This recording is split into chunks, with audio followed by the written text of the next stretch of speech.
Financial code and another is I know unless you work for the government, you can't really understand these are very intricate. And in half an hour's time probably, I should be able to tell you what's the broader framework. Right?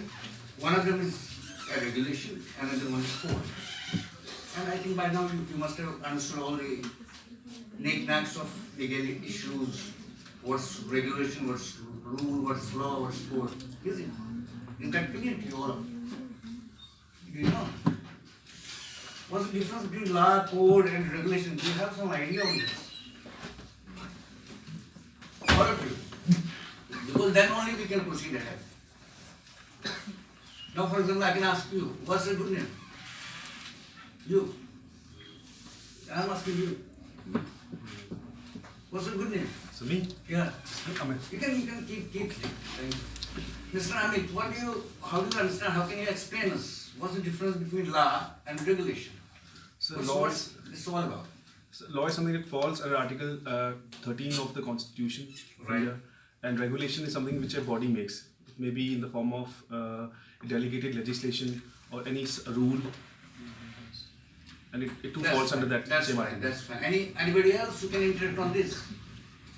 Some of you. That means this is clear to all of you, is it? Can you take that presumption? I cannot, because you're not cocksure about all these things.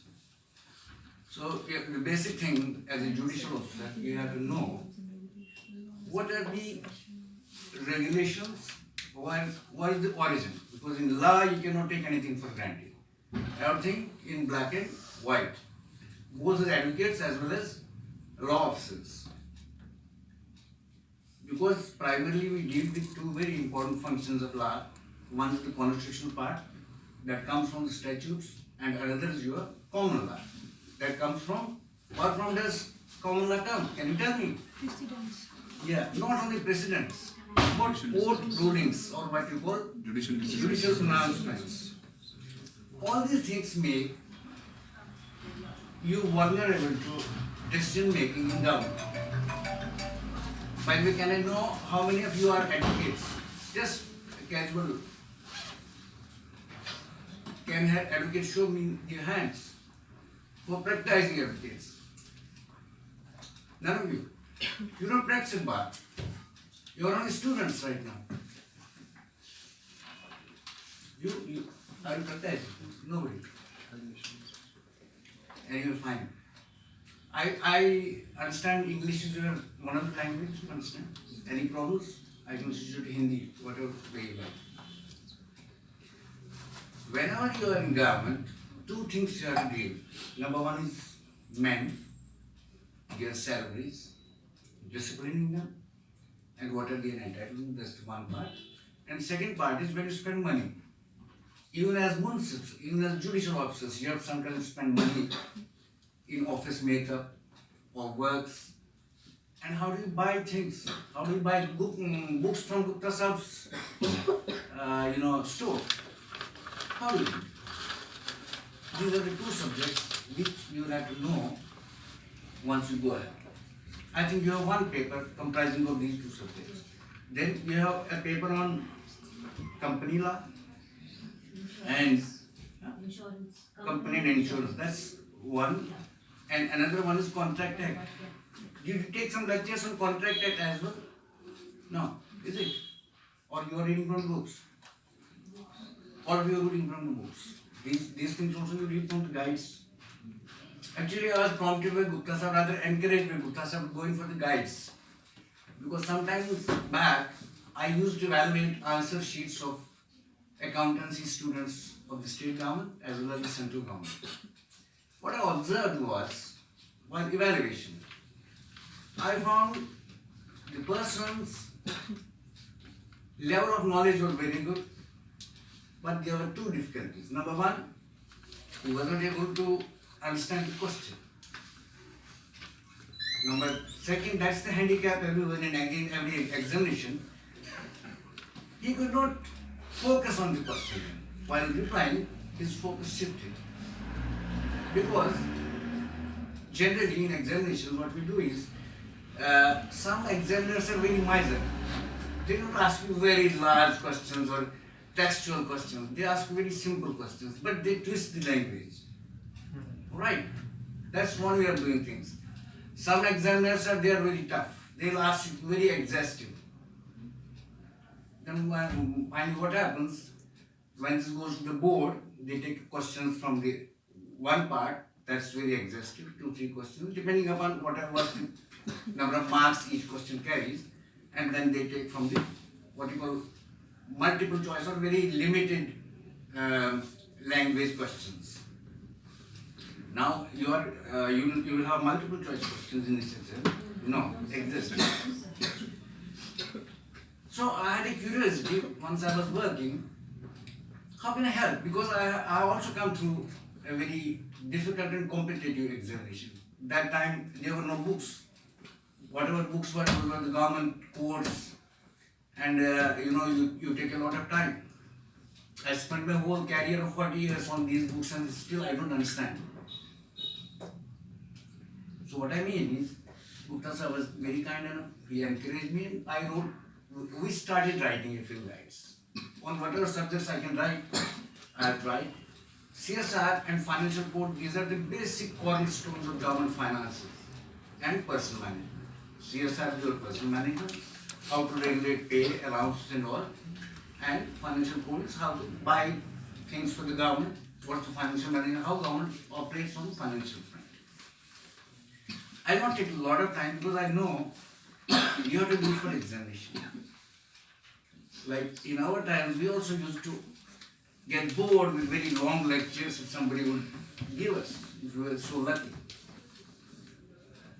But we have to just qualify the exam. For that, I am grateful to Gupta sir, he has given an opportunity to be here. In next half an hour's time, I should be able to tell you some basic brief outline of these two books. Alright?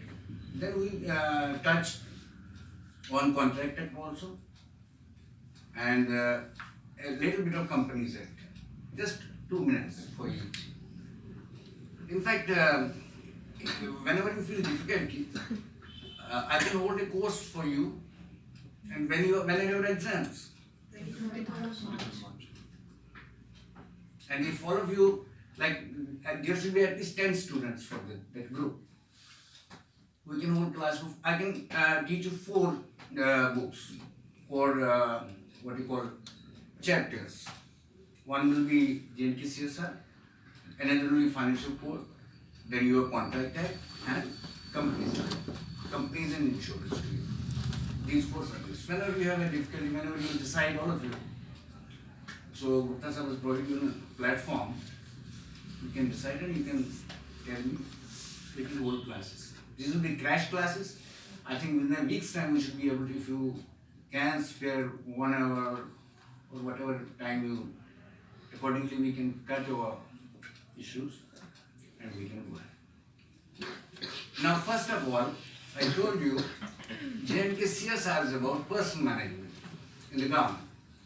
Whatever are your employees, I think you don't need to read it all. Everybody has a mail ID. Anybody who doesn't have a mail ID? All of you have mail IDs. Yes. This will come into your mail. So don't waste time on writing. Try to get the essence of what I am trying to tell you. J&K CSR is how you can manage the salaries of your employees, what will be their leave entitlements, how will be the joining time regulated, and issues like this, pay, allowances, and other related issues. Financial code will be how you apply government money.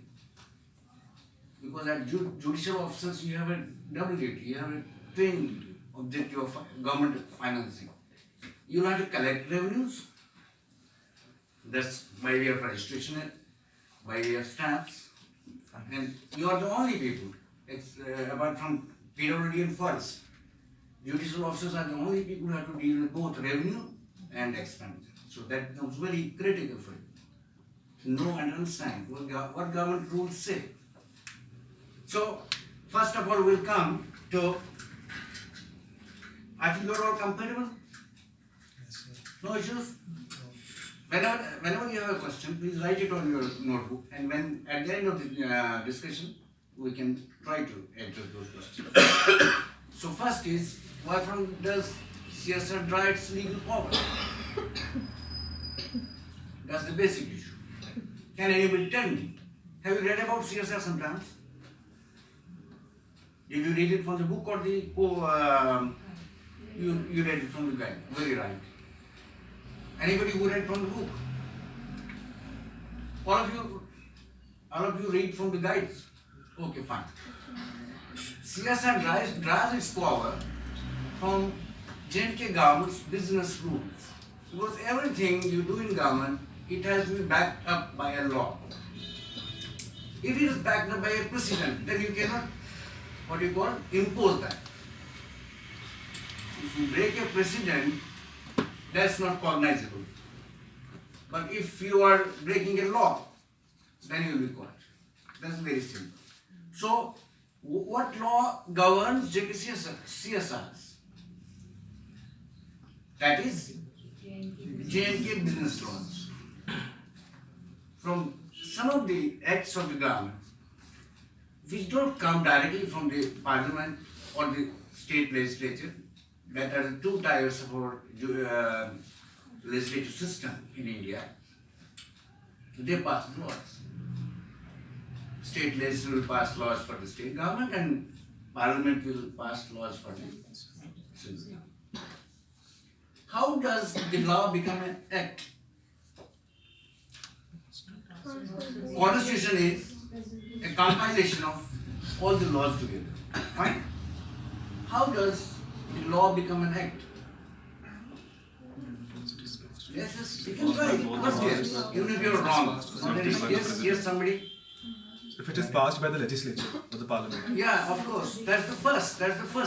What's the next step? Sent by the president or Yes, governor. when president gives the assent, that means there are three types. I'm quickly trying to tell you, you'll only have a recap because you know all these things, legal issues, I don't know. First is, you take a bill, it can be a government bill or a private member's bill, then go to parliament will pass it, and then pass it again. Here too, you have some issues.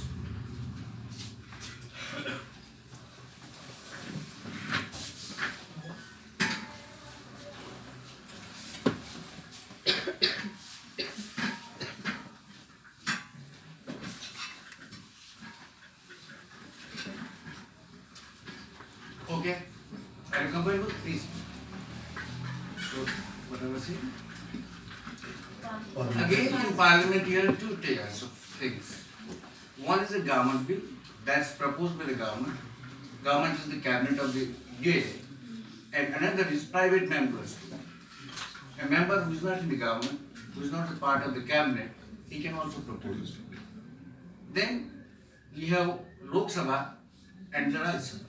I don't need to tell you, Lok Sabha is the people who are directly elected by the people and Rajya Sabha is by the indirect voting methods. Fine? Then of course, what's more important, that's critical, that's what's money bill? Speaker decides. Sorry? Speaker decides about which bill is about money. Speaker will decide, but you should know what's money. Money. Anything that deals with fraud, that deals with taxation and money, that's money. But now what happens sometimes is, when governments are in a very critical position, they make some bills, fraudulently money bills. So why do they do that? What's the reason? Why do governments tend to bypass the rules, bypass the presidents, bypass the members? Because in money bill, if Lok Sabha approves the money bill, it's considered to be approved. It will be sent to Rajya Sabha, but it's not necessary they will also pass it. That's the basic difference. That should be a part of your current affairs issues. Now recently, some few days back, the government did a bill that was not a money bill in fact. It's still being debated. Okay? Money bill has a special peculiar feature that's only Lok Sabha if it passes, they'll send you to Rajya Sabha. If Rajya Sabha doesn't pass, that's not necessary. What the money bill? But all other bills, which are not money bills, the Rajya Sabha will have to pass. If it doesn't pass, if it sends back, the bill cannot go through. Then there are mechanisms, select committees, then parliamentary committees. Those are all supplement to this. But once the bill is finalized at any stage, then it goes for voting, and if it gets a majority vote, it's passed. When it's passed, the president also signs it, accepts it, and then it becomes an act. Are you right? Are you getting me?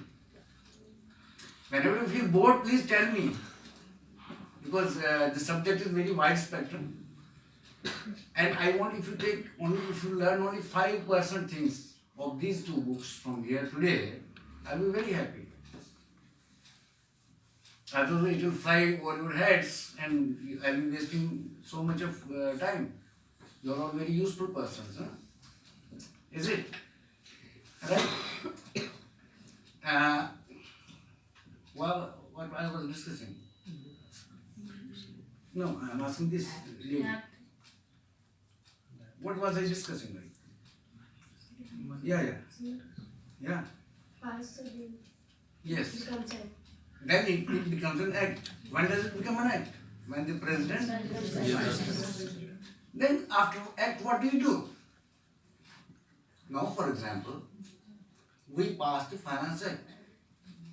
I know not many people in this group would know what a Finance Act is, what a finance bill is. Do you know? Some of us. Why any one of you? What's Finance Act? Okay, fine, don't worry. Finance bill is when the government proposes a budget in which the receipts and I think these are very small issues. Either I am not able to communicate with you or you are feeling shy to communicate. That's very good. At least you replay something. Maybe it's wrong also sometimes, but that's not a problem. That's what we are here for. Finance bill is taxation matters of the government of India and respect to state governments, where the government says this is our income from taxes, both direct and indirect taxes, and this is the expenditure we are meeting. Then expenditure, most importantly, has two components. One is capital expenditure and another is revenue expenditure. I think you know. Yeah, lady at the last line, do you know what's capital expenditure? You don't know. Very right. Very fine. Very good.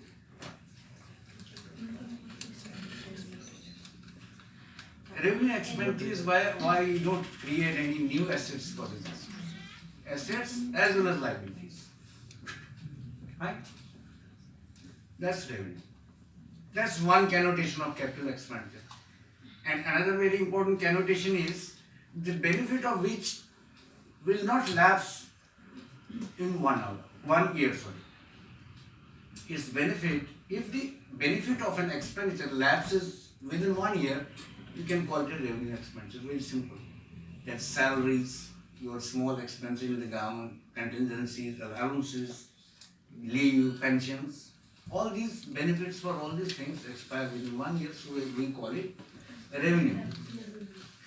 And capital is why you create assets for the government. Not only assets, but some liabilities also. Because if you make a building here, you have paid the contractor say 10 crores, and you have a liability of 30 crores. That's also capital. Fine? I think I will not take you to tales. Huh? I must concentrate on my subject. But these are very important issues. Economics, commerce, and these government acts, these are very close correlation. You have a paper on the Constitution of India or you have a paper on that. These subjects are from Constitution of India, what I am telling you. Because every other subject will follow Constitution, whatever paper you have, Constitution of State or India, whatever. Every subject will follow. Because any subject that doesn't have a legal standing is not applicable to the government. Fine? Now we'll come back to, that was the, what from does this JNK CSR draw? Legal power.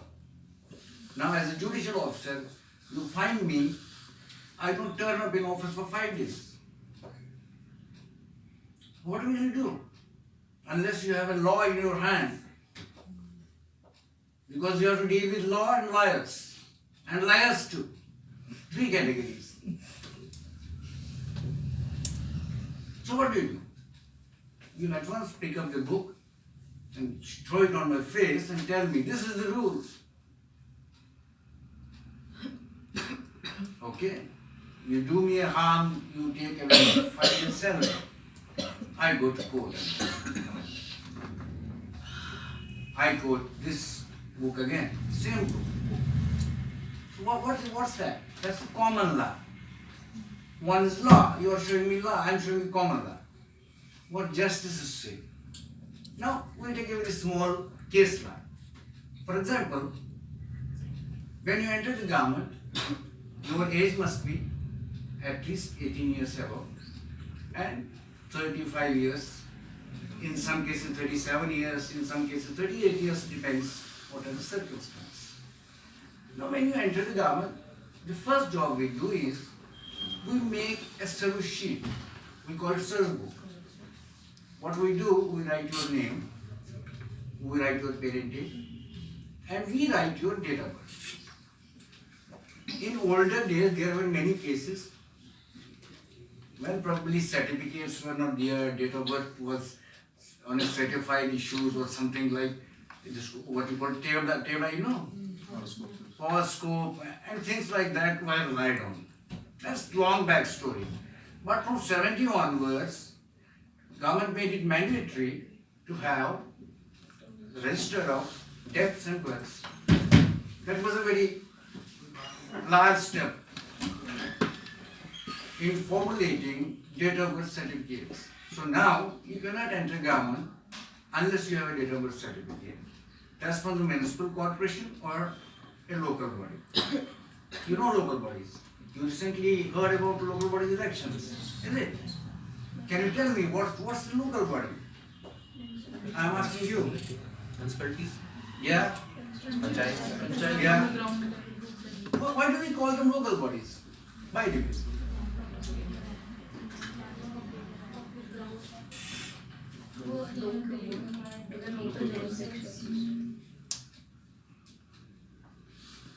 Yeah, can you try something?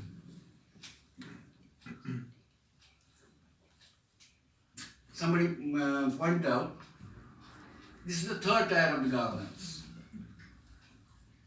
In India, local self-government concept came very late. It was already working in other advanced countries, but in a different, of course the name was different. Local self-government is self-sustaining. In India, we are still financing the local bodies so that we decentralize powers from the government.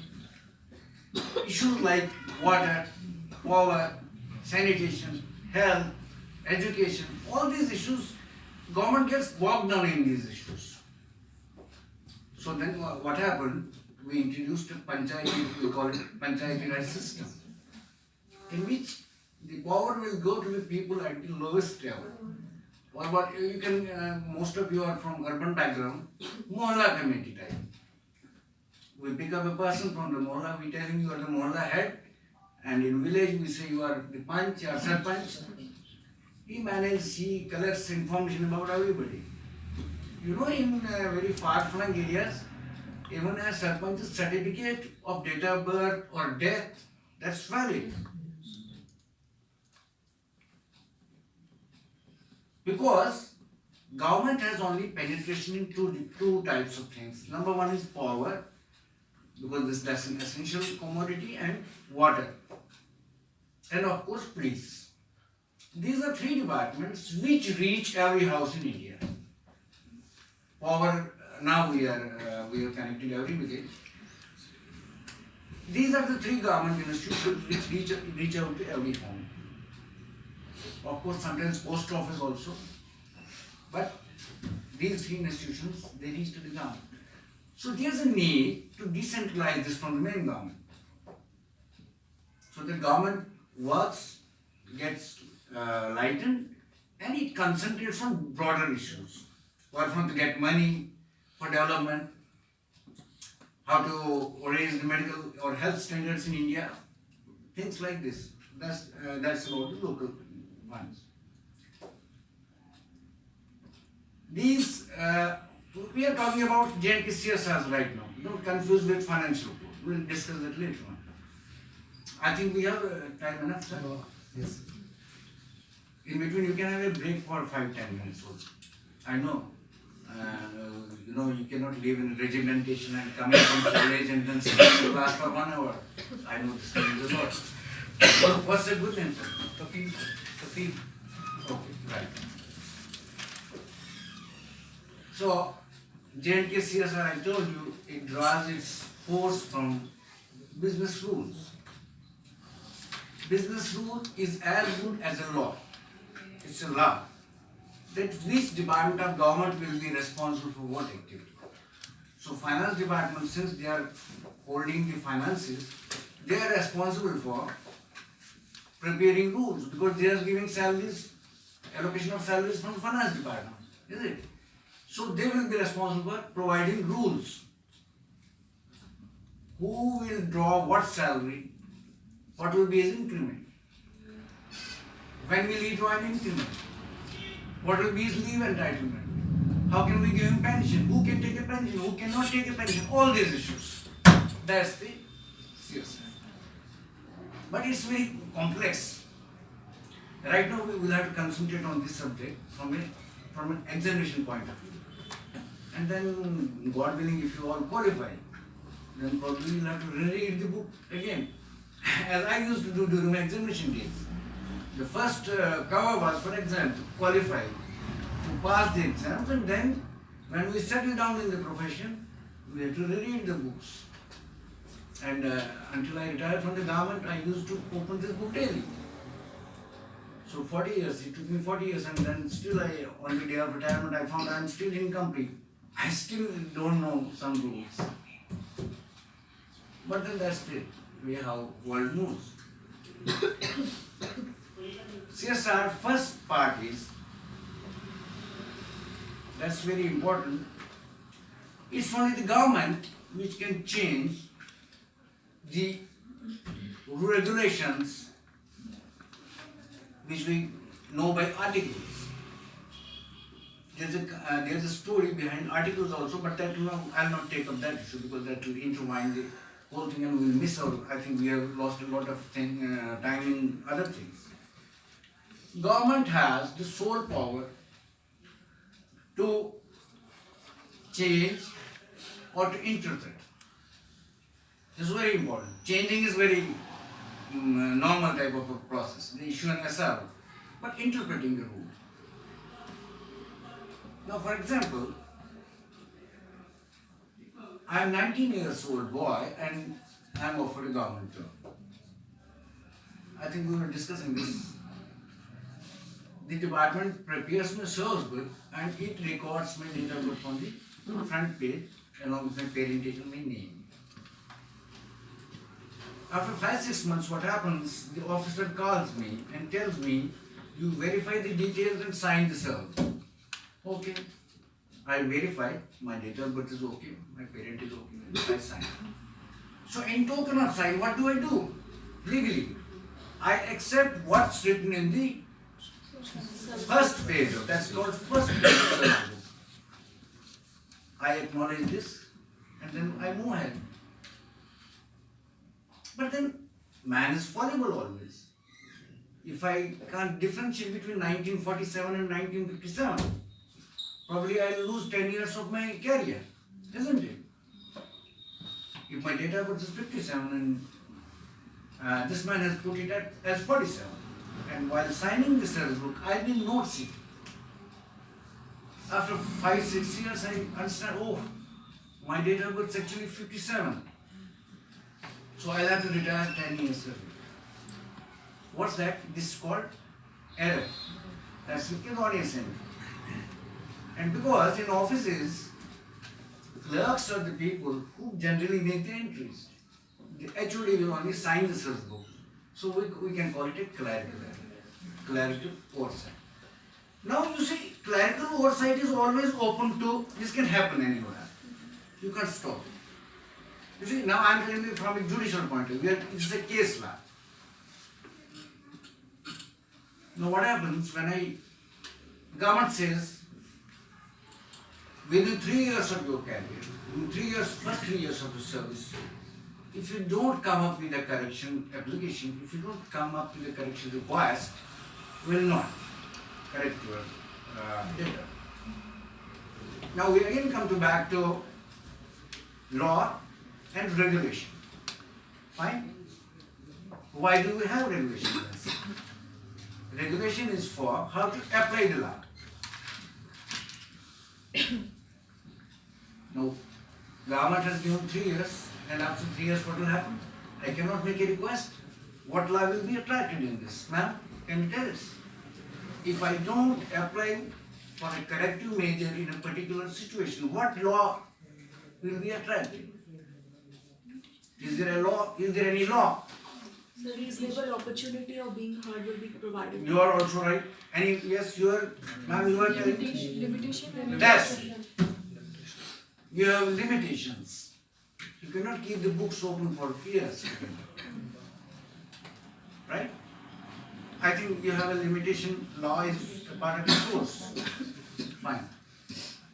So legally, you have a remedy, but if you exceed the limitations, different types, different like time frames, but you have to take care that you do it in limitation period. Now my government provides 3 years for correction. I realize it after 5 years. So what can I do? I can't claim a remedy, is it?